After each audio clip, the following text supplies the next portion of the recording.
Washington, President Donald Trump asserted Wednesday that the FBI's use of a confidential source to seek information from his campaign aides was gaining steam as a scandal and that lawmakers would soon realize that a lot of bad things happened.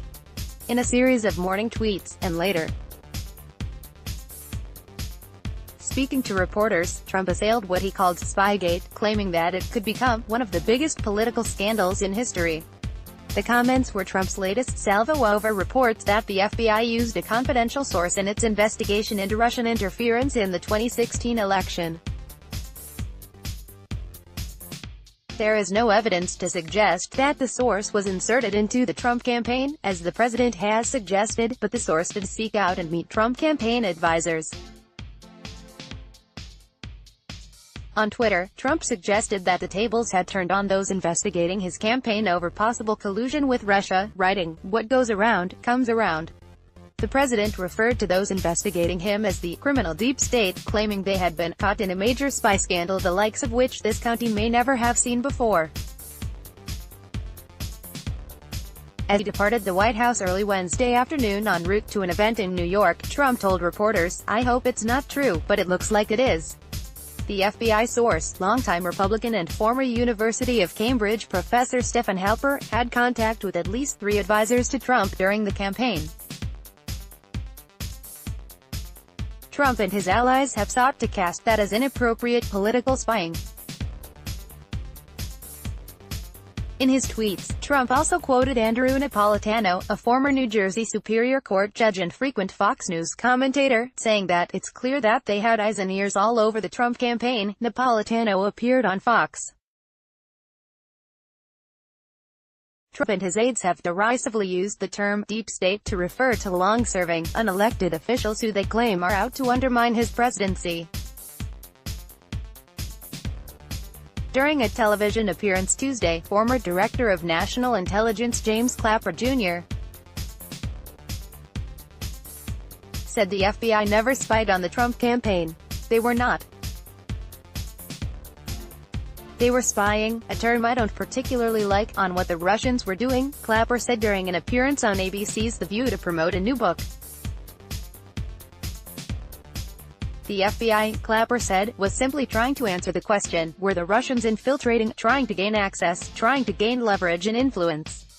In a later tweet Wednesday morning, Trump took issue with Clapper's assessment that the then GOP nominee should have been grateful for the FBI surveillance. "No, James R. Clapper Jr., I am not happy," Trump wrote. Spying on a campaign would be illegal, and a scandal to boot. Bad things happened. The use of the confidential source has been at the fore of Trump and conservative lawmakers' feud with the Justice Department and Special Counsel Robert Mueller's investigation into whether Trump's campaign coordinated with Russia during the campaign. On Tuesday, the White House said 2 Republican lawmakers will be allowed to review classified information about the FBI source during a meeting today with intelligence officials. The Justice Department had resisted sharing information, saying it jeopardized the source. Speaking to reporters Wednesday, Trump said he expects total transparency from Justice Department officials. "What I want is I want total transparency," he said. "You have to have transparency," Trump said. Lawmakers will probably be troubled once they see documents regarding the use of the source. "When they look at the documents, I think people are going to see a lot of bad things happened," Trump said. House Intelligence Committee Chairman Devin Nunes of California and Rep. Trey Gowdy of South Carolina were the only 2 Republican lawmakers invited to today's meeting. Administration officials attending include FBI Director Christopher Wray, Director of National Intelligence Daniel Coats, and Principal Associate Deputy Attorney General Ed O'Callaghan. After Democratic complaints and negotiations that went into the late evening Wednesday, the White House said it would also give a second briefing to a group of lawmakers known as the Gang of Eight, immediately after the briefing for the 2 House Republicans. The Gang of Eight is composed of the top Republicans and Democrats in each chamber and the top Republicans and Democrats on the House and Senate Intelligence Committees. According to the Justice Department, White House Chief of Staff John Kelly and Deputy Attorney General Rod Rosenstein were also added to the roster after not being included on the original list.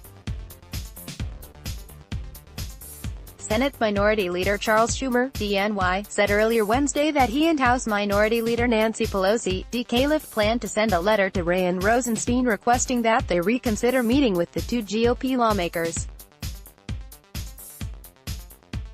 A meeting takes place, Schumer said. It should include a broader, bipartisan group of lawmakers. On the Republican side, a trio of senators had asked the White House to also be allowed to attend the meeting. Senate Judiciary Committee Chairman Charles Grassley of Iowa, Sen. Lindsey Graham of South Carolina and Senate Majority Whip John Cornyn of Texas made the request in a letter dated Tuesday to Rosenstein and Kelly. Grassley has been spearheading his committee's investigation into Russian interference into the 2016 campaign. Graham and Cornyn are also members of the Judiciary Committee. Nunes, an ardent Trump supporter, originally demanded the information on an FBI source in the Russia investigation. Former FBI Director James Comey stood up for the Bureau against Trump's claims Wednesday, saying in a tweet, "Facts matter." The FBI's use of confidential human sources, the actual term, is tightly regulated and essential to protecting the country. Attacks on the FBI and lying about its work will do lasting damage to our country. How will Republicans explain this to their grandchildren? Later in the day, though, Trump said it was Comey who lied. And the president said his efforts to learn more about the informant were not undercutting the work of the Justice Department. "We're cleaning everything up," Trump said, speaking to reporters before he boarded Marine One on his way to Joint Base Andrews. "What I'm doing is a service to this country." He said he did the country a service when he fired Comey, as well. "If you look at the lies, the tremendous lies, if you look at all that's going on, I think James Comey's got a lot of problems," Trump said. The Russia probe apparently remained on Trump's mind a couple of hours after his initial tweets Wednesday. Shortly after 8:30 a.m. Central Time, he fired off a two-word message in all capital letters, which hadn't. Giuliani shifts. Also Wednesday, Trump lawyer Rudy Giuliani switched gears, saying he would prefer the president grant an interview to Mueller's office and that a decision would be made within the next couple weeks. "I guess I'd rather do the interview. It gets it over with. It makes my client happy," he said. The safe course you hear every lawyer say is don't do the interview, and that's easy to say in the abstract. That's much harder when you have a client who is the President of the United States and wants to be interviewed. Giuliani had expressed skepticism in recent days about an interview with the special counsel's team, telling the Wall Street Journal on Tuesday that his decision would be no if a decision had to be made immediately. "If they said, you have to do it now, the answer would have to be no," Giuliani told the Journal. In Wednesday morning's interview with the Washington Post, he said the president sometimes seesaws on whether he wants to do an interview. "There have been a few days where he says, maybe you guys are right," Giuliani said, referring to his lawyers who have warned against an interview. Then he goes right back to, "Why shouldn't I?" Giuliani said he was concerned that the president would become a target or that the interview would be a perjury trap because the truth is relative. The president's legal team continues to try to set limitations on an interview, including the duration and questions posed, he said. "They may have a different version of the truth than we do," Giuliani said. Many of Trump's advisors have expressed concern that he would be accused of committing perjury in an interview. The former New York mayor said he was handling much of the public-facing role for Trump's legal team, while Jane and Martin Raskin, two new Florida lawyers on the team, are reviewing facts and interacting with Mueller's office. Giuliani also said new White House lawyer Emmett Flood was preparing a series of memos explaining how the office could fight a subpoena to testify or to challenge any intent to indict the president. Information for this article was contributed by John Wagner, Josh Dawsey, Sungmin Kim and Karun Demirjian of The Washington Post, by Eileen Sullivan of The New York Times, and by Mary Claire Jelinek, Jonathan Lemire, Ann Flaherty, Chad Day, Desmond Butler, Jill Colvin, Eric Tucker and Darlene Superville of The Associated Press. A section on May 24, 2018.